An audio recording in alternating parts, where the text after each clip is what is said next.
Good evening, everyone. It is once again Ted the Speed Learner, and this particular video is going to go out to Minty Comedic Arts, and that is because I have watched several of your videos and I have thoroughly enjoyed each and every one of them. Now you say, well, what's the topic of this particular video? Well, I'm going to review the movie Freejack, and I have discussed this with you before. I was kind of hoping that at some point you would post a video about the movie Freejack. Since you haven't yet, which is okay with me, but since you haven't yet, I decided to go ahead and jump the gun here, and I decided to post a video of my own. I am going to review this, and I hope you thoroughly enjoy my presentation. This is a very good movie as far as action and as far as visual effects. Now the plot, well, we'll get into that later. But this movie stars Emilio Estevez, it stars Anthony Hopkins, it stars Mick Jagger and Rene Russo, among others. And the idea of these particular movie reviews is to train my students on how to be more observant in everything they do. These are probably things that many people would not have noticed had I not brought them up. So that's what we're going to do. I have 4 pages of notes, as you can plainly see. All of these are questions. And when you're watching movies, and I'm not specifically talking about you, Minty Comedic Arts, I'm talking about to my students as well. When you're watching movies, one of the best ways to learn observation skills is to start asking mental questions in your head as you're watching a movie. Now, yes, we want you to enjoy movies, no question about that, but you can train your observation skills as well as watch a good movie. And like I said, the movie Freejack definitely has very good special effects. It has, it doesn't have a fantastic plot as far as that's concerned, but it has a lot of action in it.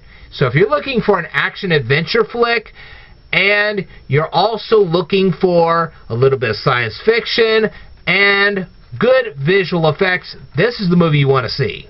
Really. This was one of the last movies that I ever watched in a movie theater. Nowadays, movie theaters are very, very expensive, and not only that, but they're awfully cold. Half the time I have to take my hooded, not only my hooded sweatshirt, but my winter parka just to sit in there. That's how cold some of these theaters really are. At least around here they are. And that's not very comfortable for me. So, there you go. Anyway, these questions are going to be in chronological order based on the scenes in the movie. Okay, so if you wanted to pop in the movie and you wanted to start it up right now, you can go ahead and you can listen to me as you're watching the movie. And hopefully, like I said, you can go ahead and increase your observation skills as well as enjoy the movie. Alright, so my first question is, at the beginning of this movie, are we seeing fog or industrial smog? Not really clear about that. Is this just a foggy night, or is that industrial smog everywhere? Interesting. I saw a scented candle in the bedroom.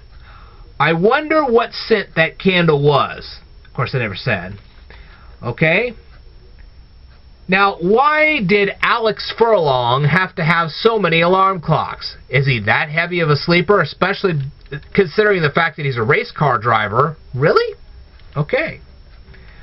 Why does Vasindik have to extract Alex Furlong at the precise moment that he does? I mean, he could have gone to that very same area in the middle of the day. He could have come in the early evening, first thing in the morning. He could have been there at literally any time. Okay? Now, Julie mentioned that she worked with a computer. I wonder what her occupation was at the beginning of the film. Now, considering the fact that all these poor people are around and they suddenly notice they suddenly notice Vasindik's trucks, why didn't they just automatically scatter? They knew who Vasindik was. Why didn't they just take a run for him? I mean, get out of there. Gee. Okay?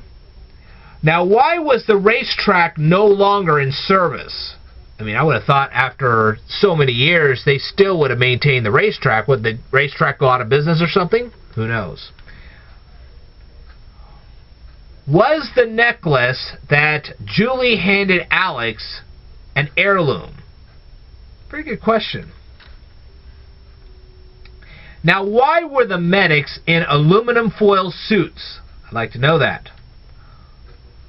Now, obviously, Alex was taken out of the race car mere seconds before it hit the whatever it hit. I think it was a bridge or something like that. Well then, the question is, what made his heart stop? I mean, really? Was he literally scared to death?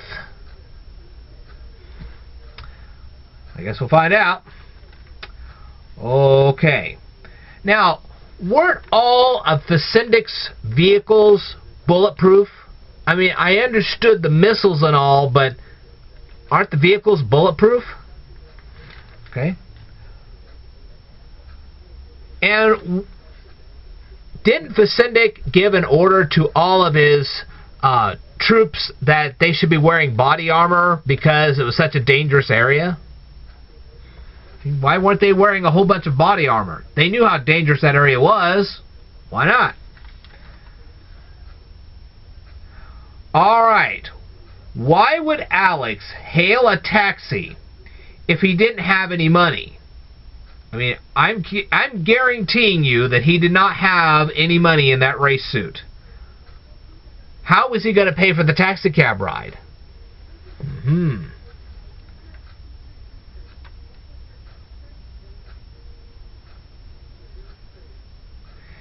And after the initial encounter between Alex and the taxicab driver, why would Alex trust the taxicab driver? Personally, after that particular interaction, I'd be jumping back out of that cab. Fine, bye. That's a good question right there. Now, if this is supposed to be New York, okay, if he's supposed to be in New York, why were there horses and buggies in the future riding along in the streets of New York City? I'd like to know that. And why didn't the insurance company conduct a thorough investigation into Alex Furlong's demise? Literally, I mean, think about this. They're just I mean, gee, what, they think the body evaporated or something? Please, there should have been something left in the body. That should have really puzzled them. Okay. Oh yes. Why didn't the motorcycle cops pull out their weapons when they caught up with Alex? Okay. Here's these motorcycles cops. They finally catch up to Alex. Why did they immediately pull out their weapons and aim them right at him? That I don't understand. Now, you're telling me that these motorcycle cops, or this one particular motorcycle cop, didn't see Alex pushing the pallets into his path before he actually hit them? Really? What, the guy has no peripheral vision? What kind of a motorcycle cop is this guy? And why weren't any of the motorcycles equipped with fingerprint identification equipment? Give me a break. Literally anybody could have driven those motorcycles. Alright. And did the motorcycle cop honestly think to himself, hey, gee, I'm going to be able to stop Alex with my own bike? Really? Give me a break. And 3 motorcycle cops couldn't aim their weapons well enough to stun Alex? What are these? Stormtroopers from A New Hope? Give me a break. Alright. Oh. And when Alex jumps through the glass door, he's jumping through the glass door, And you're telling me he has not one cut on his body anywhere from glass? Honestly. Now, a little later on in the film, Brad tests Alex, okay? Here's the question. Why didn't Julie do the exact same thing? Why didn't she say, hey, do you remember this, or do you remember that, or ask him a particular question that only Alex would know? That should have been one of the first things she should have done. And didn't Alex know that Julie's apartment would be watched? Really? If Alex suddenly heard the security alarm, and the security alarm says, hey, golly gee, in 15 seconds we're going to shut all the doors, why would he even bother to try to leave Julie's house? I would try to hide somewhere in Julie's house. I even kidnap her at this point. Make her be quiet. Because you couldn't, there would be no way to run away from Julie's apartment and get back on the street in 15 seconds. Nobody's that fast. You got to be kidding me. Alrighty. Now, how did Alex manage to run all the way from Julie's apartment to the parking garage in 15 seconds? I'd like to know that. Alright, why didn't Alex drive in the opposite direction from Vicendic's vehicles? I mean, he obviously saw Vicendic's vehicles. He should have turned the other way. That way, Vicendic would have never seen him. Alright. Now, why didn't Vicendic do a better job of blocking off the parking garage in the first place? Alright. Now, the bottles in Alex's car. I mean, he hijacked a car. Now, I want you to think about this for just a second. He hijacks the car. Why weren't the bottles better secured in the car? I think it was a little Jeep thing or whatever. I don't know. Alright. Now, why didn't Alex just quietly, slowly drive past Vicendic's vehicles so that Vicendic wouldn't have his attention drawn to Alex's truck or car or whatever the heck it was? Okay? Now, how did Vicendic's men get back to their vehicles that fast? I'd really like to know that. If the guy with the glasses wasn't blind in one eye, why is one of his glass lenses painted black? I'd like to know that. Why wasn't the vehicle Alex was driving equipped with fingerprint identification? Alex shouldn't have been able to have driven that car. I mean, he should have had to have hijacked the owner of the car, the truck or whatever. The guy was working for this bottling company, and then, you see what I mean? This is stupid. Okay. Now, Alex and Vicendic and all of his men are on a city street, and only Alex's vehicle and Vicendic's men's vehicle, including Vicendic's vehicle, they're the only ones driving on the street. Really? There's nobody else driving on that street during this chase. I'd like to... Yeah, I don't think so. Alright. Let's see. Now, all of Vicendic's vehicles are equipped with weapons. And they don't use the weapons to startle Alex or scare him, or possibly when he comes to an abrupt stop to shoot out the tires just before he can put it back in gear. Really? They're not that good? And of course, neither Alex nor Vicendic's men have tire blowouts throughout the entire chase.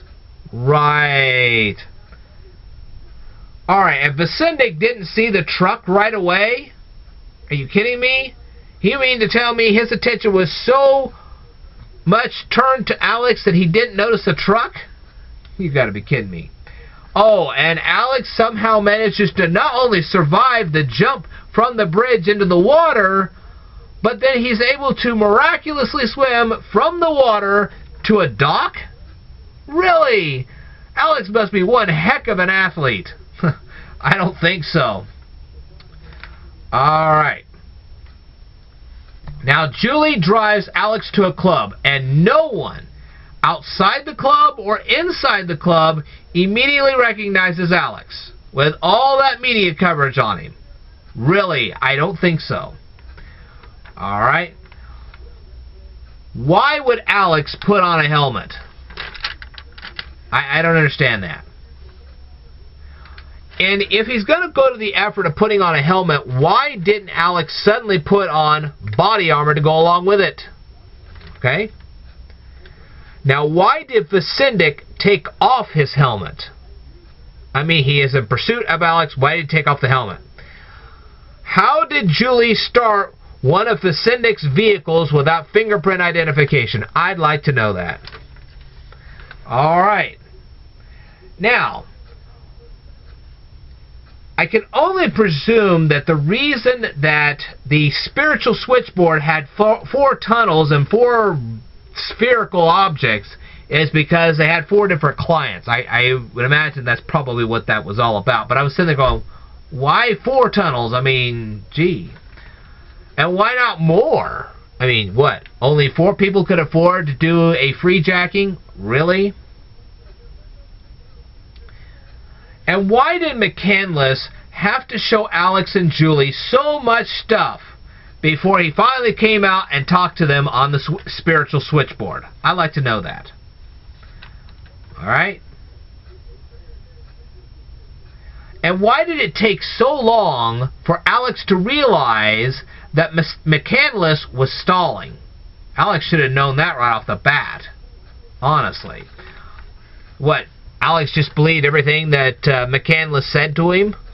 I don't think so. As soon as Alex asked to drive the car, okay, as soon as Alex leaves the building and asks to drive the car, why didn't Julie immediately realize that something was wrong and that wasn't really McCandless? She should have known immediately that was Alex. She should have, and she probably should have said, like, man, you know, hey, look, we don't really want you driving the car or whatever. I mean, that should have been, gee. So, I mean, why did Vasindik have to point that out to Julie? She should have figured that out in 10 seconds. Do you see what I mean about this? Even though this was a great action-adventure film, and it had a lot of good comedy in it, and more importantly, it had good visual effects, there was a lot of flaws in that plot.